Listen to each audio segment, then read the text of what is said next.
tinatanong sa aking isipan, bakit kailangang husgahan ang iyong nararamdaman? Ano ba ang tamang batayan upang tayo'y pakinggan?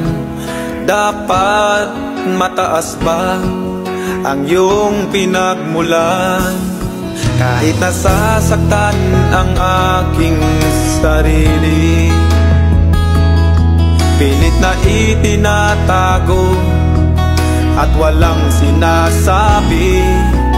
Puso ko may nagturugo, ya'y di kita ng iba. Basta't ang mahalaga, bayan ko'y masaya.